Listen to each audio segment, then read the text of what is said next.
Hi, this is Dr. Tom Rogers at Performance Medicine. Today in Bristol with Jill Henritze, Hello. a wonderful PA that has so much experience, especially in orthopedics. She worked orthopedics for 20 years before she joined our practice and went the integrated medicine route. And she's amazing at it, all of it. You know, when it comes to orthopedic problems, I defer to her. And one particular thing that we're going to do today, you'll watch it, that she did on me 2 years ago, is called PRP, platelet-rich plasma injections, which we use for a lot of different reasons, you know, from pea shots to joint shots to shots in the scalp to grow hair. It's kind of a regenerative process that's related to stem cells, except it's coming from your own blood. I just had my own blood drawn and spun down and get what I call liquid gold out of it. And it's an amazing procedure, amazingly effective. I can tell you, I did this procedure 2 years ago on my knee, and because I was really having a lot of pain. And I probably had a little small meniscal tear from, you know, pickleball, tennis, basketball, all the stuff that I love to do. And I can honestly tell you that for 2 years, I was pain-free. And I'm starting to get a little twinge in there now, a little sharp pain when I pivot with pickleball or first get on my bike or go downstairs. I'm getting the sharp pain in there. So Ernie said it's probably a little tiny tear in the meniscus, and you confirmed that when you just examined me. But so I'm going to do another round of PRP in this knee and go from there. It certainly beats some, you know, repeated cortisone injections that really may help you temporarily. But this is really kind of a fix. I mean, if you have bone on bone, it's not going to work. But you do a lot of this stuff up here. Kind of tell us kind of how it works and you know, what do you think the theory behind it is? So I think, you know, we're eliciting really your own body's healing response. So we're taking that platelet-rich plasma, which I wish we had separated it before so that people could see the liquid gold for sure, because it does definitely look like liquid gold. Sometimes when you separate the two, you get a little tinge of blood in there. You know, you've gotten it all, so it'll turn it a little bit red. So that's the way it will look when we're injecting it. But so you're taking those platelets and the healing factors, the growth factors that are concentrated in that plasma and injecting it into the area of injury, whether it be a meniscal injury or arthritis or chronic tendonitis or a traumatic injury, whatever it may be. And then you're creating, really, you are creating inflammation. It's like you're sending a signal to your body to say, hey, there's something going on here. We're creating a healing response, and then it's going to send more things there to help you heal that area. It's going to take a little bit of time, but that's kind of the gist of how it can work. I noticed that it took a couple months really before I really noticed a huge difference. But then all of a sudden it really was pain-free. Yeah. Do you like to inject tendons as well as joints? Yes, you can do chronic tendonitis, you can do acute tendonitis. I mean, a lot of tennis elbow or lateral epicondylitis, plantar fasciitis. You can use it for obviously arthritic injury, meniscal injury. I mean, we use it even, you know, intraoperatively if you're getting a rotator cuff repair or some type of, especially a tendinous type repair. Sometimes they'll draw PRP while you're in the OR, actually, at larger quantities, and then inject it or place it right on top of that repair to stimulate more healing. Yeah. Why not? Yeah. So the good thing is, like you said, it's safer for the joint than the steroids. It's not going to damage the cartilage or have the side effects that some steroids do, especially if you're diabetic, raising your blood sugar, you know, and those types of things. And it's your own blood product. So, right. You know. So it's very safe. Right. You know, stem cells may be the ultimate thing, but really, unless you're getting it from your bone marrow or fat, you know, it's not really, FDA does not like it. So, you know, maybe someday we'll have that ability to inject Wharton's jelly, placental type stuff. It's so controversial that the PRP works. There's no doubt about it. I would say most people that I inject work, even with end-stage arthritis. I mean, definitely, like you said, we're not going to reverse that. We're not going to, you know, make end-stage arthritis mild arthritis, but sometimes it can treat the symptoms for a while. And if you're trying to avoid knee replacement, or maybe you can't have it for some reason, or you want to obviously trial the conservative treatments first, then the PRP can be helpful in treating that pain. So, I mean, I've had one guy that really needs a knee replacement, honestly. If you look at his x-rays, right? But he's gotten PRP like once a year for the past several years, and it definitely works for him for 6 to 9 months. And then he'll get it again, and it's kind of keeping the surgery at bay. So, do you ever do like a combination of PRP one time, and then maybe if he flares a little bit, poke a little cortisone in there? 2 or 3 times a year, maybe. You could. You just want to make sure you're separating that cortisone from the PRP because sure. it could affect its efficacy. Right. I mean, it's not contraindicated, but if it's decreasing inflammation, which is kind of what we want, we don't want to put the PRP right on top of a cortisone injection. So I usually recommend people wait 6 to 12 weeks, really. But if they get a steroid shot, Okay, 6 to 12. yeah, 6 Okay. to 12. If we can go 12 and you're comfortable, then I think that's better. If at the earliest, I would say 6 weeks after a steroid shot. So I really shouldn't take any anti-inflammatories for a few days after this. Is that Right. I'd say for at least 3 days. 3 days. I would wait. Can I play pickleball tonight? I've got a match. Oh.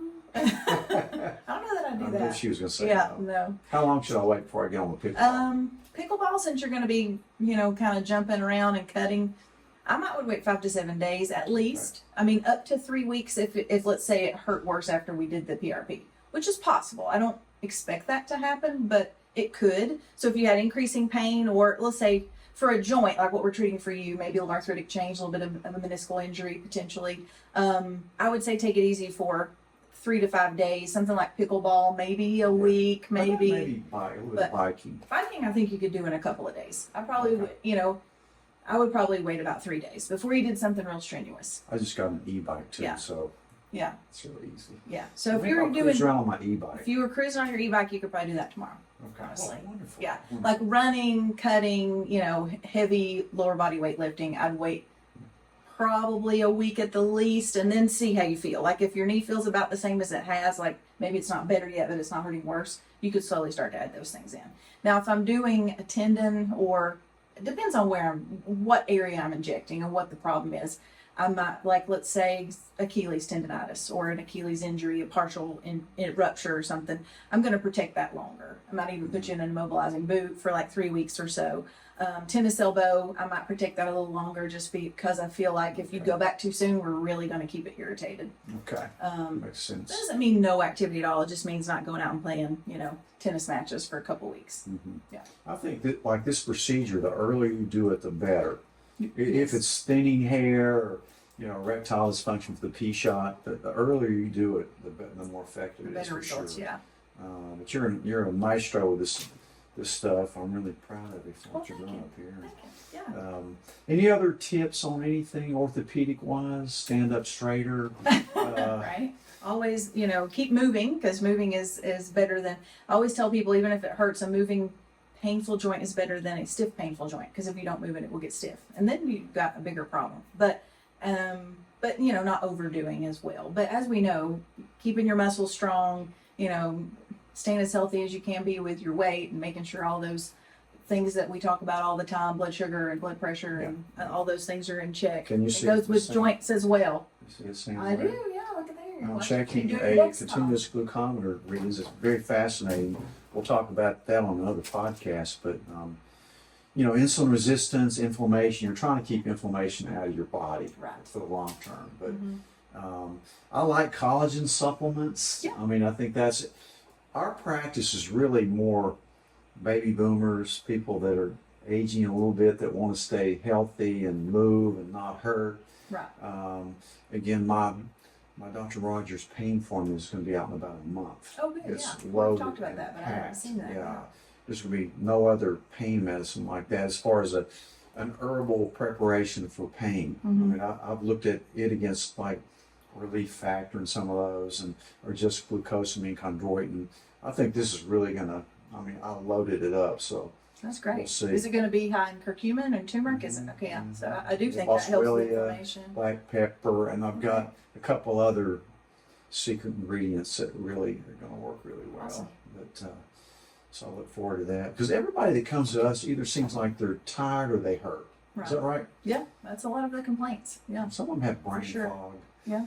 which goes along with inflammation. But Right. we just got back from a great conference over in North Carolina where they talked a lot about inflammation and diet. A lot of people I find that hurt all the time, if they cut out sugars, glutens, and dairy, soy, corn, maybe nightshades, I mean, they really clean up those inflammatory foods that they're consuming, ultra processed foods. Right. Their joints all of a sudden get better. They really do. Yeah. Yeah. I think the decreasing the inflammation, and then I mean, a lot of times too, when you're doing that, you're most likely losing some weight, and that helps too to take the pressure off the joint. That's exactly right. So yeah.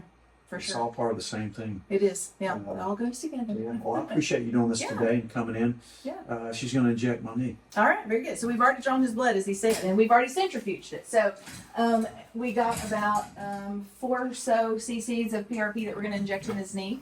And you can really, for the knee, you can obviously approach the knee in different ways depending on your goal of what you're treating. But then you have a little more joint space on the lateral aspect of the knee, so you're not worrying about the fat pad on the medial side.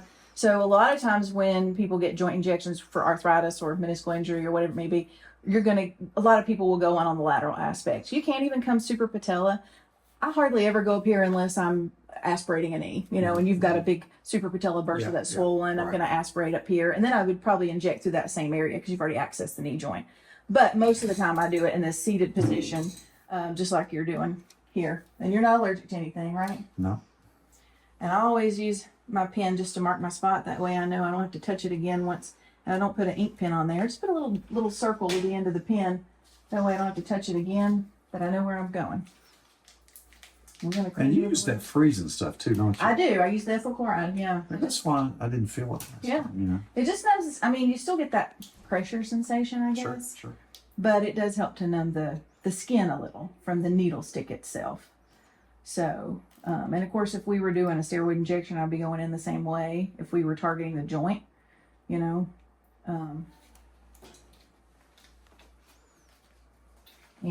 if I were doing, I don't use lidocaine to numb up a knee joint injection if that's what we're doing, just because really you're getting a shot for a numbing. You don't And need then it. right, it's one-time shot. So When would you use lidocaine?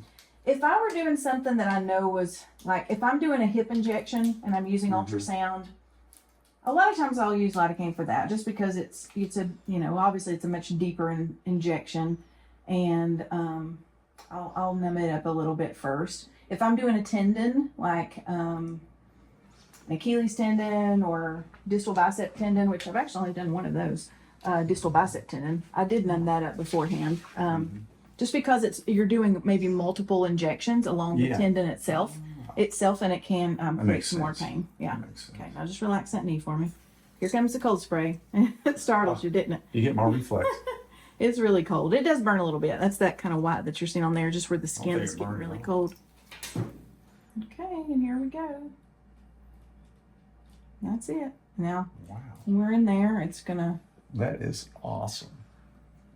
And like I said, it's, we're seeing a little bit of a blood tinge fluid for him. That's super common, but a lot of times it does look like that liquid gold, as you mentioned. That's it. That was nothing. Yeah.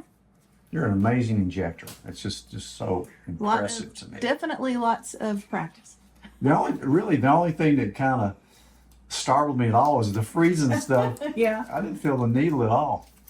And that's a pretty long needle too with the knees. It is, yeah. I use an inch and a half. You know, So.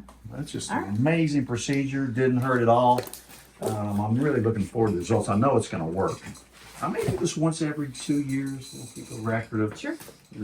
pain and all that. Yeah. Like I tell people, I wouldn't do anything on a patient that I wouldn't be willing to do on myself. You're the same way. Right.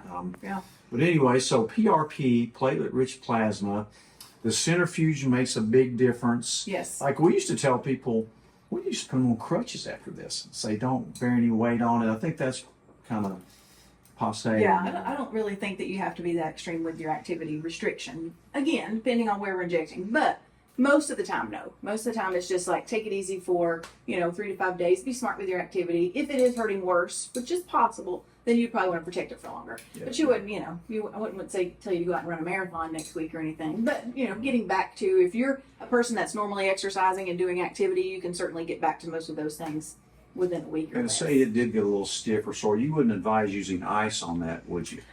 For the next 48 hours, I would not. I mean, if it were for some reason really achy tonight and you needed some ice for 5 or 10 minutes on there, I think that'd be okay. But I wouldn't want you to do like a 20 minutes on, 20 minutes off kind of thing. Okay. Because we want the inflammation actually to occur. Right. So we want to try and avoid excessive heat on it, excessive ice on it. The anti-inflammatories by mouth that we talked about, Yeah, okay. or topical anti-inflammatories for 3 to 5 days after at least 3 days. At least 3 days. At least 3 no days after. Advil. Okay. Right, no Advil. I usually tell people no curcumin either. Maybe. Oh, good point. How about on like there. fish oil? I usually have them hold off on the fish oil. Okay, or Yeah. aspirin. I didn't take my aspirin or any non-steroidals, which I rarely take Okay. anyway, yesterday. Good. So my aspirin, should I resume it in a couple? Just a baby aspirin. Yeah, I just Yeah, take an 81. I'd say in 3 days. Okay. You can get Okay. in 3 days. You can probably add all that back, but I would hold off on it for the next 3 days. And then sometimes too, we didn't talk about this earlier, but sometimes we'll repeat the PRP. Let's say, I mean, before months or years goes by, let's say if we're treating, if you came back to me in 6 weeks and said, gosh, my knee is 80% better, but you still have this like little 20% that's kind of hanging on, but you've had a really great response, I might would inject it again either at that point in time or maybe at the 12-week mark. So Okay. 6 to 12 weeks after today, maybe putting another injection in there. So you could do it as early, repeat it as early as that if you needed to. Last time one was it. That's all it and took. that may be all you need. So I agree with you though. The body has an amazing way to heal itself. right. I mean, we've got the factors, and this just speeds it up, and you're using your own blood. I mean, it's just amazing. It's painless. It's a good way to go, and not many people even know that that's available. Right. They just keep taking Advil all the time, Yeah. and they're not really healing it. They're just decreasing inflammation, which increases your risk of heart disease, and it's not healing for sure. So I think this is a great procedure. Jill, you're amazing. Thank you. Thank That you. was painless and just pleasant. And come see Jill in Bristol. Come see us. She is the bomb. Yeah. We'll Thanks, take care guys. of all your joint issues. Take care of all your joints. If you need Yeah. Jill, go to her. If you need a physical therapist, look for Ernie. Yes, I mean, for amazing, sure. Yeah, amazing. he does great work. But anyway, good to see you guys this week. We'll see you next week.